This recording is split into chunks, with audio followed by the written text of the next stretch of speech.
உன் வழியை கர்த்தருக்கு ஒப்புவி. வழங்கியவர் செலின் பால்ராஜ். சாமுவேலின் மனைவி மரியாள் ஒருநாள் அவரிடம் வந்து ரோமர் 6:13 வாசித்துக் காட்டினாள். உங்கள் அவயவங்களை அநீதியின் ஆயுதங்களாக பாவத்திற்கு ஒப்புக் கொடுக்காமல் உங்களை நீதியின் ஆயுதங்களாக தேவனுக்கு ஒப்புக் கொடுங்கள் என்ற வசனம் சாமுவேலின் உள்ளத்தை தைத்தது.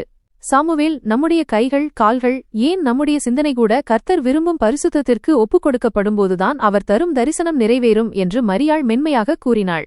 ஒருநாள் இரவு சாமுவேலுக்கு ஒரு தரிசனம் கிடைத்தது.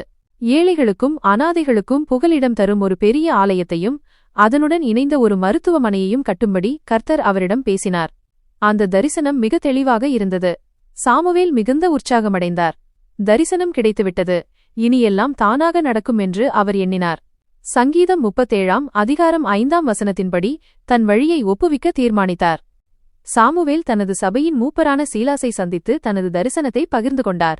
சீலாஸ் புன்னகையுடன் சொன்னார், சாமுவேல், தரிசனம் கிடைப்பது ஒரு தொடக்கம் மட்டுமே. ஆனால் அந்த தரிசனத்தை நிறைவேற்ற உன் சரீரத்தின் ஒவ்வொரு அவயவத்தையும் நீதியின் ஆயுதமாக பரிசுத்தத்திற்கு ஒப்புக் கொடுக்க வேண்டும். ரோமர் 6:19 அக்கிரமத்திற்கு அடிமைகளாக இருந்த உங்கள் அவயவங்களை பரிசுத்தத்திற்கு அடிமைகளாக ஒப்புக்கொடுங்கள். சீலாஸ் ஒரு எச்சரிக்கையை வழங்கினார். சிம்சோனை நினைத்துப்பார். அவனுக்கு பெரிய வல்லமையும் கர்த்தருடைய கட்டளையும் இருந்தது. ஆனால் அவன் தன் கண்களையும் ஆசைகளையும் அவயவங்களை பரிசுத்தத்திற்கு ஒப்புக்கொடுக்க தவறியதால் வல்லமையை இழந்தான்.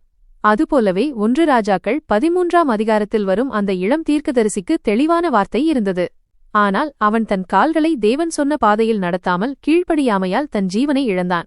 வெறும் தரிசனம் மட்டும் போதாது.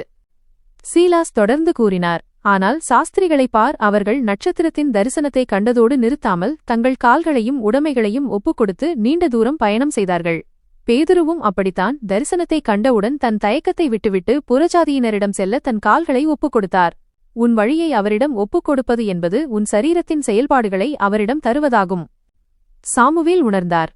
தரிசனம் என்பது ஒரு வரைபடம் போன்றது, ஆனால் கீழ்ப்படிதல் என்பது அந்த கட்டிடத்தை கட்டுவதாகும்.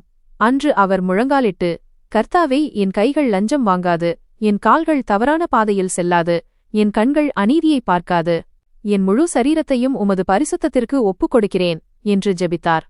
சில நாட்களில் ஒரு பெரிய ஒப்பந்தக்காரரான கனக் என்பவர் சாமுவேலை தேடி வந்தார்.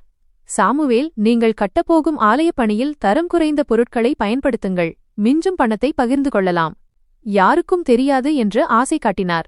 சாமுவேலுக்கு அது ஒரு பெரிய சோதனை. அந்த பணத்தைக் கொண்டு பணியை விரைவாக முடிக்கலாம் என்று ஒரு எண்ணம் தோன்றியது.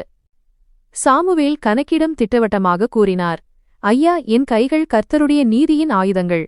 அநீதியான லாபத்திற்காக நான் என் பரிசுத்தத்தை இழக்க மாட்டேன்.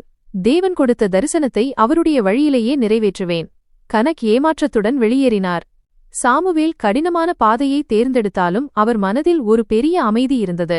அவர் தன் வழியை முற்றிலும் கர்த்தருக்கு ஒப்புவித்தார். இறுதியில் அந்த ஆலயம் கட்டி முடிக்கப்பட்டது. அது வெறும் கட்டிடம் மட்டுமல்ல, சாமுவேலின் கீழ்ப்படிதலுக்கான சாட்சியாக நின்றது. சீலாஸ் வந்து அதை பார்த்து மகிழ்ந்தார். சாமுவேல், தரிசனம் கிடைத்தவுடன் காரியம் முடிந்துவிடுவதில்லை என்பதை நீ நிரூபித்துவிட்டாய். உன் சரீரத்தை நீதியின் ஆயுதமாக ஒப்புக்கொடுத்தபோதுதான் கர்த்தர் உன் காரியத்தை வாய்க்கப் பண்ணினார் என்று வாழ்த்தினார். சாமுவேல் மற்றும் மரியாள் கர்த்தரை துதித்தனர்.